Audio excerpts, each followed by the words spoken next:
Idolatria é adorar o que se deve usar, e usar o que se deve adorar. Santo Agostinho. Vocês são idólatras, pois Deus proíbe que sejam feitas imagens. Raros são os católicos que nunca ouviram ou leram algo parecido vindo de protestantes. E, lamentavelmente, não são raros aqueles que se deixam incomodar por esse tipo de palavrório. O ódio às imagens, todavia, não é recente. Se olhamos para a história da Igreja, vemos que já nos séculos 7 e 8 se ergueram os quebradores das imagens, os iconoclastas, que sucumbiram sob a verdadeira fé. Nos tempos modernos, levantando a mesma bandeira de guerra contra as imagens, os protestantes intentam apenas reviver das cinzas a iconoclastia, recorrendo para tanto às Escrituras, ainda que de modo superficial.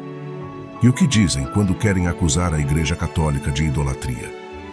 Antes de tudo, o refrão: está escrito. E o que está escrito? Não terás outros deuses além de mim. Não farás para ti imagem esculpida, nem figura alguma do que existe em cima dos céus ou debaixo da terra. Não te prostrarás diante dos ídolos, nem lhes prestarás culto, pois eu sou o Senhor teu Deus, um Deus ciumento.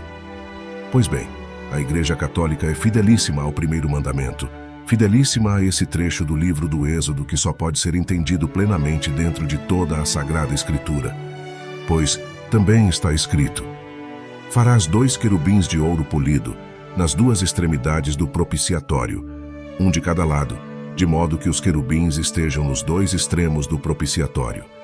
Faze uma serpente venenosa e coloca-a sobre uma haste. Aquele que for mordido, mas olhar para ela, ficará com vida. Moisés fez, pois, uma serpente de bronze e colocou-a sobre um poste. O altar do incenso devia conter certo peso de ouro refinado. O projeto também descrevia o carro dos querubins de ouro, que com as asas estendidas cobrem a arca da aliança do Senhor. Davi declarou: tudo isso me chegou num escrito da mão do Senhor. No Santíssimo, Salomão mandou instalar 2 querubins de madeira de oliveira de 10 côvados de altura. Salomão revestiu os querubins de ouro. Mandou também esculpir nas paredes em redor do templo figuras variadas: querubins, palmas, cálices de flores. Dentro e fora do templo, em volta de todas as paredes internas e externas, tudo estava coberto de figuras, querubins e palmeiras.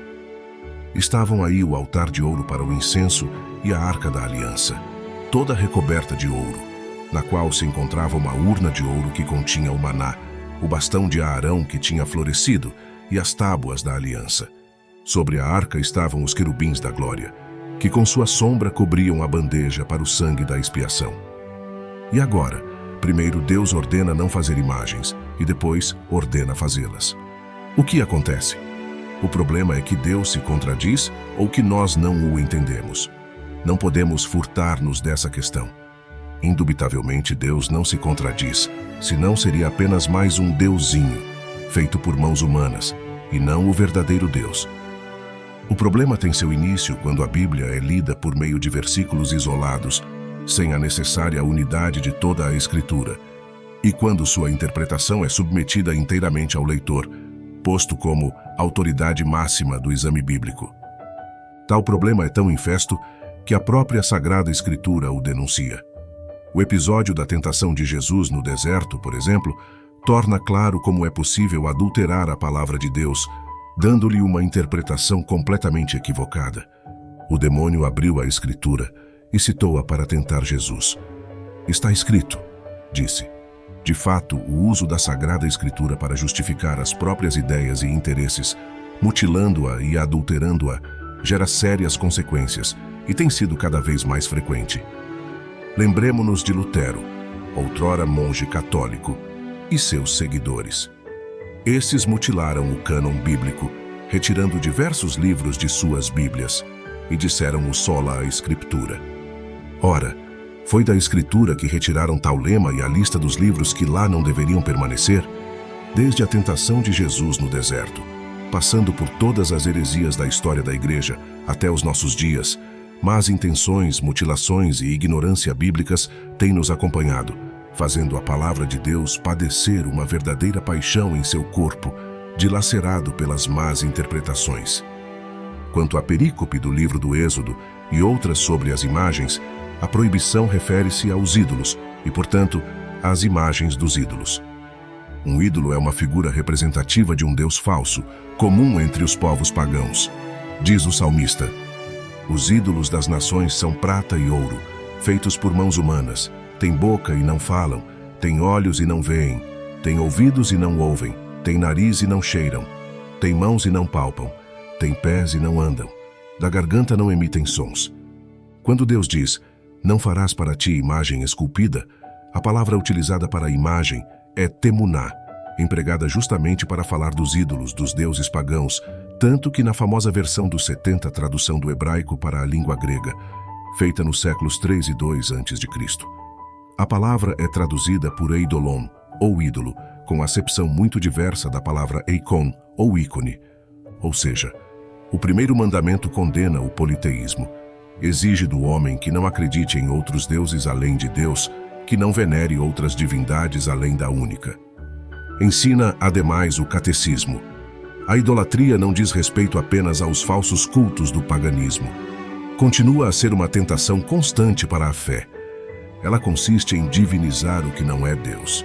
A idolatria, desde o momento em que o homem honra e reverencia uma criatura em lugar de Deus. Atenção para as palavras. Uma criatura em lugar de Deus. Ainda sobre o primeiro mandamento, Santo Tomás de Aquino comenta: não terás outros deuses diante de mim. Para compreendê-lo, é preciso dizer que os antigos de muitos modos transgrediam este mandamento. Alguns, com efeito, prestavam culto aos demônios. Todos os deuses dos povos são demônios. Este é o maior de todos os pecados. É horrível. Ainda hoje muitos transgridem esse mandamento ao dar ouvidos aos adivinhos e sortilégios. Santo Agostinho ensinava que tais coisas não se fazem sem que se contraia algum pacto com o demônio. Não quero que vós tenhais sociedade com os demônios. Outros cultuavam os corpos celestes, julgando serem deuses os astros. Outros cultuavam os elementos inferiores. Tomaram o fogo ou o vento por deuses. Os homens que usam mal as coisas inferiores, amando-as excessivamente, caem no mesmo erro. Diz o apóstolo, o avaro, o qual é um idólatra. Outros erravam cultuando homens, aves ou outros animais, ou a si mesmos. Se queremos, portanto, entender o sentido real do primeiro mandamento, escutemos o Senhor, aquele que é maior do que Moisés, quando testado por um doutor da lei. O primeiro mandamento é este: ouve, Israel, o Senhor nosso Deus é um só. Amarás o Senhor teu Deus de todo o teu coração, com toda a tua alma, com todo o teu entendimento e com toda a tua força. Como se vê, o Senhor não faz referência alguma a imagens. Porém, a idolatria é claramente condenada, pois com o dever de amarmos a Deus acima de tudo e com totalidade, sendo Deus um só, proíbem-se os ídolos e as imagens enquanto ídolos.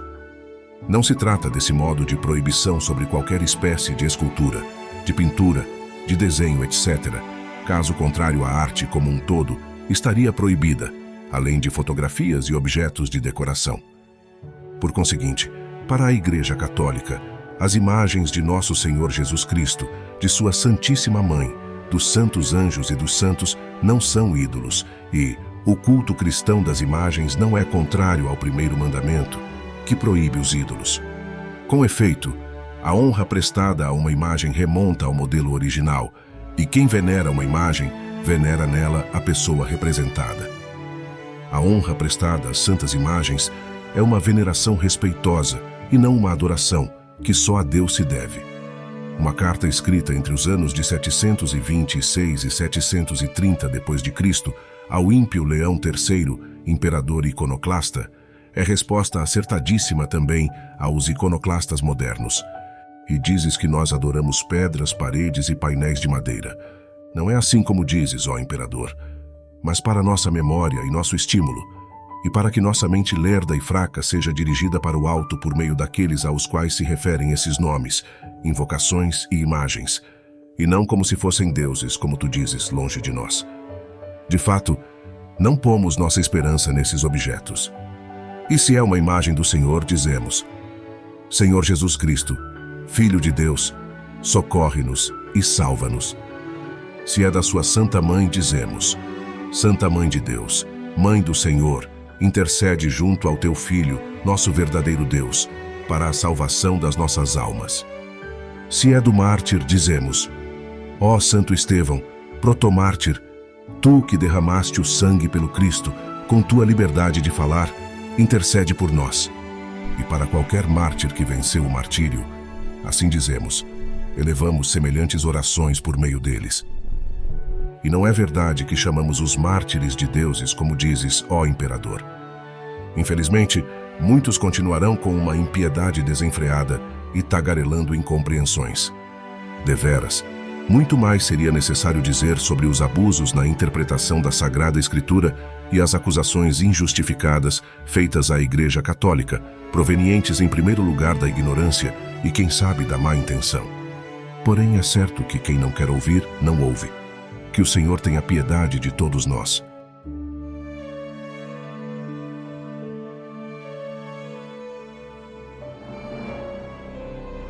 Ó Senhor Deus Todo-Poderoso, nós te louvamos e te adoramos como o único Deus verdadeiro, e reconhecemos que não há outro além de ti. Tu nos instruíste a não criar ídolos, a não adorá-los, a não nos prostrar diante de imagens que representem deuses falsos, como ensinaste no livro do Êxodo. Ajuda-nos a entender plenamente o teu mandamento, a fim de que nossa adoração e devoção sejam sempre dirigidas a ti e somente a ti. No entanto, Senhor, a tua palavra também nos mostra momentos em que ordenaste a criação de imagens que servem como sinais da tua presença e da tua aliança com o teu povo. A arca da aliança, adornada com querubins de ouro, e a serpente de bronze erguida por Moisés, são testemunhos da tua direção e misericórdia. Essas imagens não foram ídolos, mas representações visíveis da tua glória e instrumentos de tua graça. Nós te pedimos, Senhor, que derrames tua misericórdia sobre aqueles que nos acusam injustamente de idolatria. Que a tua luz os ilumine, removendo a ignorância e má intenção de seus corações, para que possam ver a verdade da fé católica e a beleza das nossas tradições. Que o Espírito Santo nos guie sempre, fortalecendo nossa fé e clareando nossa compreensão, para que possamos adorar a Deus em espírito e verdade e venerar as imagens sagradas com o devido respeito, nunca confundindo-as com ídolos. Por Cristo nosso Senhor. Amém.